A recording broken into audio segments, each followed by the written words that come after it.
Day.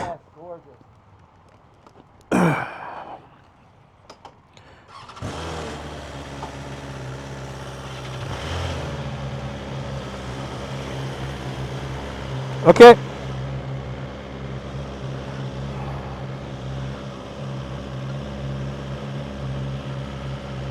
What up, YouTube? It's your boy Rob on the XR today. Out here with a riding buddy who also has an XR. Mine's a 2023, he's got a 2021. Such a beautiful day out here. We're in Kerrville right now. We're headed towards Fredericksburg. And then I'm going to peel off and head back to San Antonio, and he's going back to Austin. It's been a good day of riding today. So far we've done about 100, maybe 100 miles, I guess. Well, I've done 100 miles.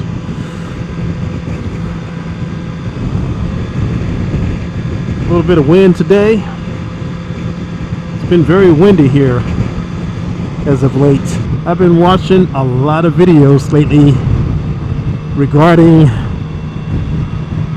the state of motorcycling these days and the cost of motorcycles, the affordability of motorcycles.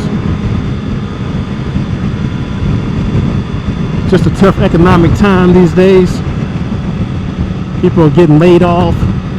Inflation is impacting a lot of people. If we keep it up at this rate, what will motorcycling be like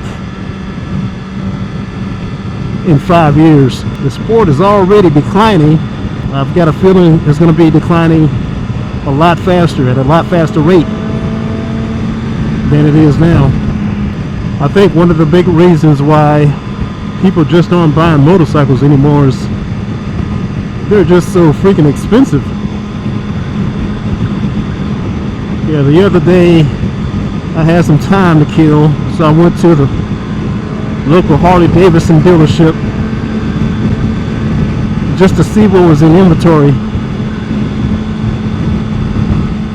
I walked around and looked at a few bikes, and I saw the Street Glide that looked pretty good to me, so I was just curious. Talked to one of the sales representatives. I think it listed around $31,000, somewhere around there, and sat down with him, told him I wanted to pay cash for it, and by the time we were done, the price of the bike increased by $35,000 with all the extra fees and whatnot. Harley is just hurting themselves with regards to these prices. Seems like the Japanese motorcycle companies like Kawasaki and Yamaha are thriving, but Harley needs to relook at their strategic business outlook. They're going to wind up going out of business.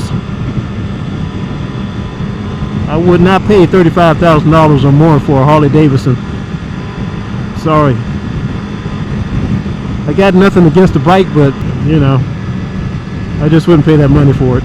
Probably another reason why motorcycling is declining is the affordability of motorcycle insurance and financing. A lot of folks finance their motorcycles,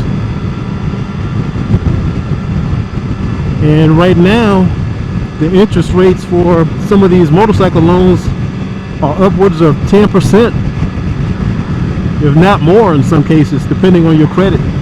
So you could purchase a $30,000 motorcycle, but at the end of the term wind up spending $40,000 for that same bike because you chose to finance it. The insurance cost, especially for the young males out there, is very expensive.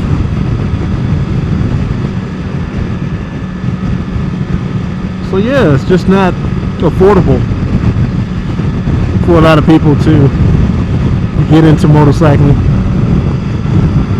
I was fortunate that I got into it years and years ago. I've got all the gear that I need. I really don't need any more.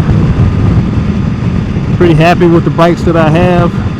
I'm not looking at buying anything else anytime in the near future. But these motorcycle companies like Harley-Davidson want to attract new riders. They've got to rethink their strategy, because what they're doing now is not working. Simply not working.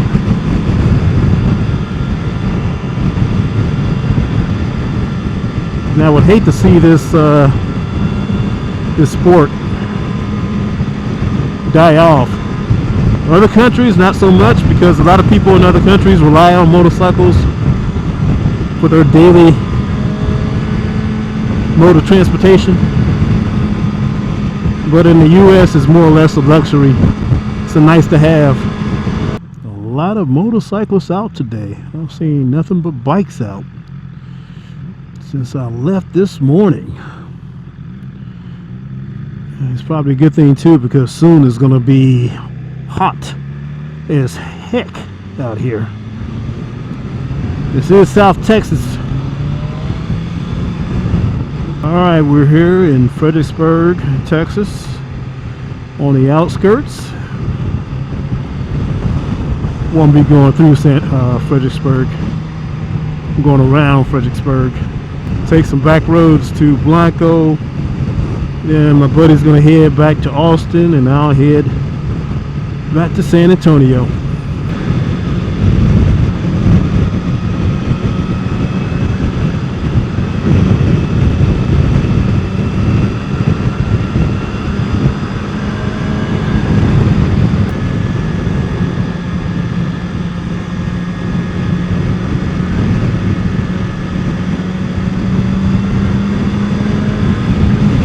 Well, you be safe on the road, brother. All right, take care, man. I really enjoyed it. Me too, man. You take care.